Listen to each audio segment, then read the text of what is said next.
Corinthians, ele representa tudo na minha vida, né? Representa não só para mim, para minha família. É uma coisa difícil de falar, entendeu? É muito difícil você poder expor, só podemos sentir o que é o Corinthians.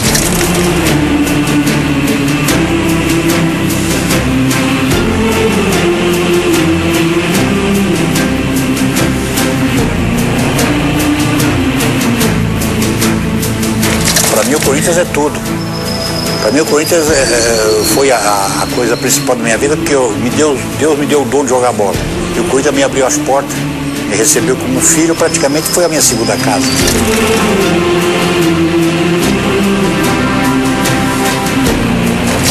Uma nação, sempre foi, sempre vai ser. Isso é uma bandeira.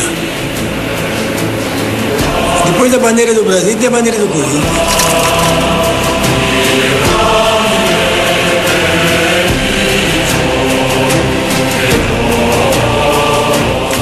Esquina das ruas Cônigo Martins e José Paulino, bairro do Bom Retiro, zona central de São Paulo.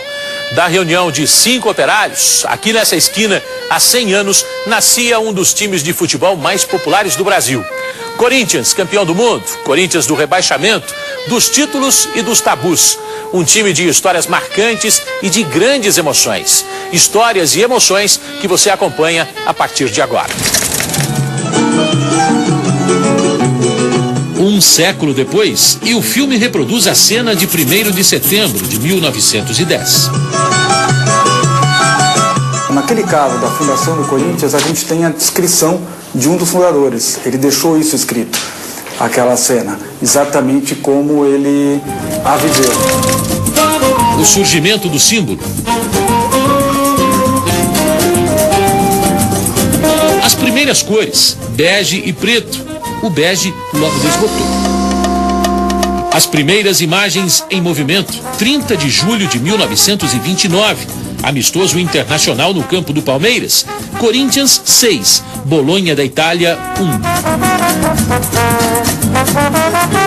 E as primeiras conquistas, na década de 50, o Corinthians tinha um time invejável, ganhou 3 títulos do torneio Rio-São Paulo, 2 estaduais, e tinha craques inesquecíveis, como Luizinho, Baltazar e muitos outros.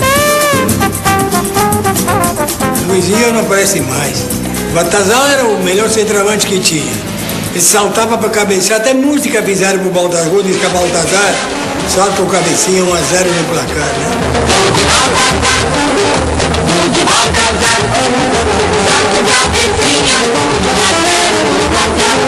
Tinha o Gilmar, o Cláudio, o Romero, o Idário. O Idário é uma tradição, uma bandeira, o Alain.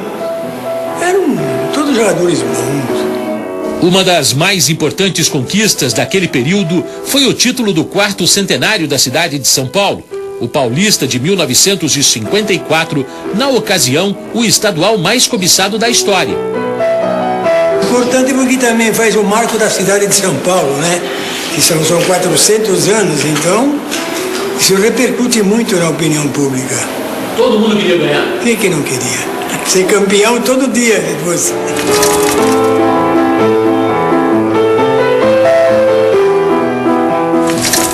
A partir de 1954, o Corinthians amargou a enorme fila. 23 anos sem título. Um período de cobranças e apoio, não necessariamente na mesma ordem. E realmente era uma pressão.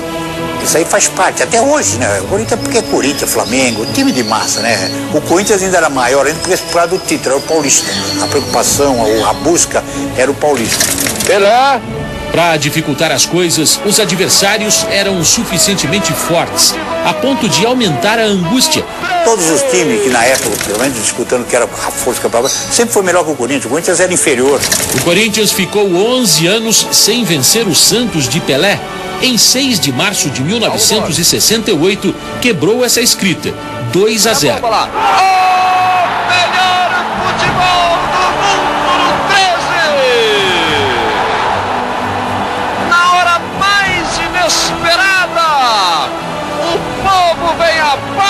Balança o estádio de Pacaembu. Mas continuava o tabu da falta de conquistas. A pressão era tão grande que o Corinthians chegava perto de botar um ponto final nessa longa fila, mas derrapava na hora H. Foi assim em 1974. A final do Campeonato Paulista contra o Palmeiras foi o final de uma trajetória. Foi o fim para Roberto Rivelino, um dos maiores atletas da história do clube. Não caiu em cima de ninguém, só caiu em cima do Rivelino.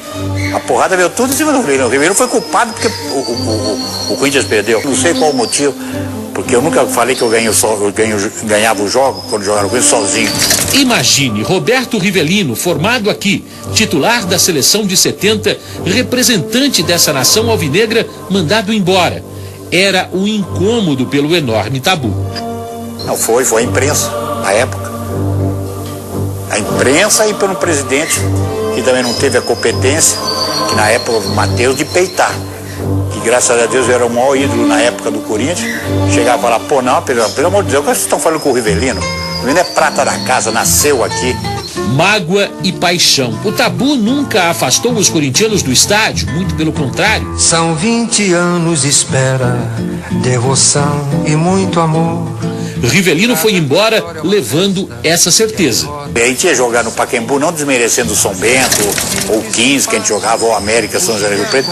Era 30, 40 mil pessoas, pô, no jogo, porque cada jogo era um jogo para um título, né? Amanhã você vai ver o fim de uma espera de mais de 2 décadas. O apoio de uma das torcidas mais apaixonadas do Brasil. Não desanima jamais. Ai, Corinthians, cachaça do torcedor, colorida em preto e branco, sem preconceito de cor.